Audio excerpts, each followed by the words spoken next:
Hello, geometry students. This is Mr. Fugay. For our lesson today, we are going to talk about the reciprocal trig functions.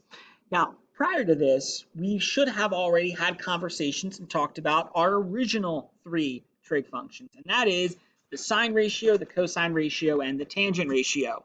So just as a reminder, using SOHCAHTOA to help us remember this, the sine ratio is always going to be the opposite over the hypotenuse. Cosine is going to be the adjacent over the hypotenuse. And lastly, tangent is the opposite over the adjacent. Now, these are the three main trig functions that you will use probably 80% of the time in your work with trigonometry.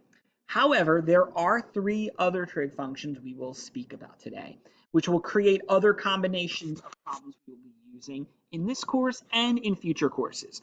So remember that the three-letter abbreviation there are the first three letters of those functions. So sine, S-I-N, is because those are the first three letters of sine, cosine, C-O-S, tangent, T-A-N.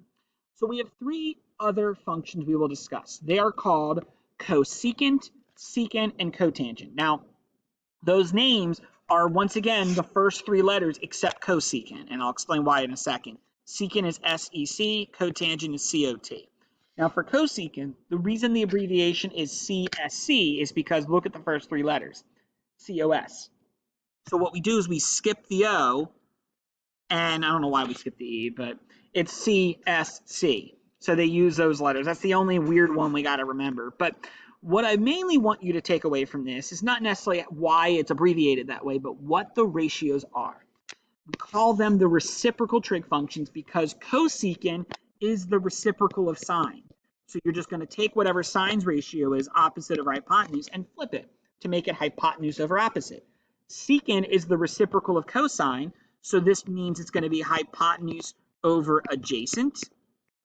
And last but not least, cotangent is the reciprocal of regular tangent, so adjacent over opposite. Now, what I do in terms of like how I memorize or remember all of this is obviously we remember we have to know SOHCAHTOA. That's the first thing. Then the second thing that I do is I focus, rather than remembering hypotenuse over opposite, hypotenuse over adjacent, and so on, I just remember that cosecant is always equal to 1 over sine. That means it's the reciprocal. It means you flip it. Secant is going to be the reciprocal of cosine. And then lastly, cotangent is the reciprocal of tangent. Now, we'll actually use those identities, those relationships I just drew for you in a future course. Another thing I'll mention to help you remember this is that cosecant starts with C and sine starts with S. So C and S are reciprocals. Secant and cosine, S and C, also will flip with each other as well. And then for cotangent and tangent, well, they both use the word tangent in it. So that's what helps me remember that those are the reciprocals. So those are just some pieces of advice to help you remember what those reciprocals are going to look like. So let's look at an example of what we're going to use these for, at least in this course. This is just really a basic intro to these functions. You'll actually use these reciprocal trig functions a lot more in pre-calculus. We're just going to kind of introduce it here to let you know they exist. So sine ratio, we have a triangle here. Here's angle theta. 5 is considered my opposite, 12 is considered my adjacent, and 13 is considered my hypotenuse. So using our traditional SOHCAHTOA, that means that sine would be 5 over 13, the cosine of theta would be 12 over 13, and lastly, the tangent would be 5 over 12.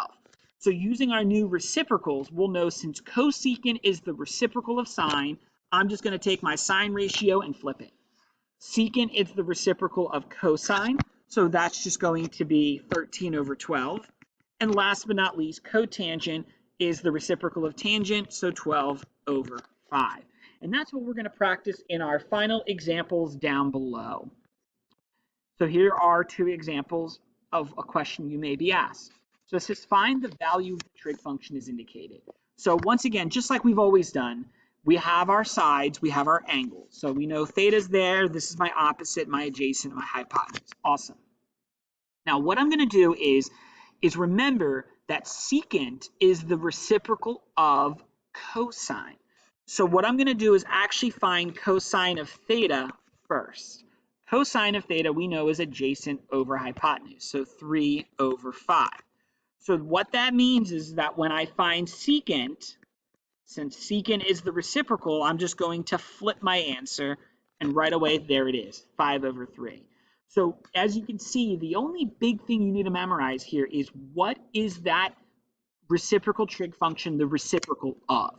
Find that ratio and then just flip your answer. So if I look at the second one with cotangent, once again, 8 is opposite, 6 is adjacent, 10 is hypotenuse.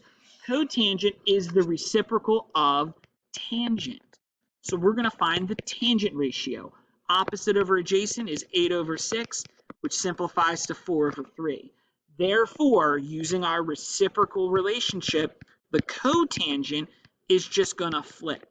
And so the answer here is 3/4. That's it. So identify the reciprocal, find that ratio, and then flip it to find your answer. Okay? Here's our last two examples for this video today. In this one, they only gave us two sides of the triangle, so we might run into some problems here, but know that if you know two sides of the triangle, to find the third side, what are we going to use in this situation? What do we use in our trig toolbox?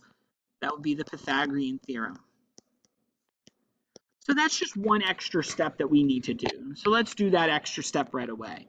So we'll go ahead and call that x. So my Pythagorean theorem would be x squared plus 7 squared equals 25 squared.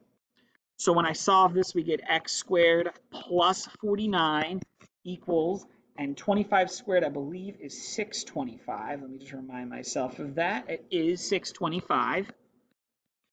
We're going to subtract 49 from both sides. And so we get x squared equals, so 625 minus 49 is 576. And thankfully, that actually ends up being a perfect square because when I use my calculator to take the square root, x is equal to 24. Cool. Now that we've got that under control, now we can solve and answer the question. So here's my opposite, which is 24, adjacent, which is the 7, hypotenuse, which is the 25. Cosecant is the reciprocal of sine. S and C. Remember, we talked about that. Sine is opposite over hypotenuse, so 24/25, which means the reciprocal cosecant is just going to be 25/24. Find the reciprocal, evaluate the ratio, flip the fraction. Okay, one more for this video. In this one, we have to solve for the missing side again, so this is going to be 6 squared plus x squared equals hypotenuse squared, so 2√13 squared. So we're going to get 36 plus x squared equals, what's that going to be? I believe that is 13 times 4, and that's going to be 52. So we subtract 36 from both sides. It's going to give us a nice 16, which means that x is equal to 4. So there we have it. From angle theta, this is going to be my opposite, 4 is my adjacent, 2√13 is my hypotenuse. So just as we did in the last problem, we have to ask ourselves, well, what is the reciprocal of secant?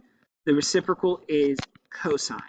Cosine is adjacent over hypotenuse. So 4/2√13, since 4 and 2 go into each other 2 times, we can just say that's 2 and 1.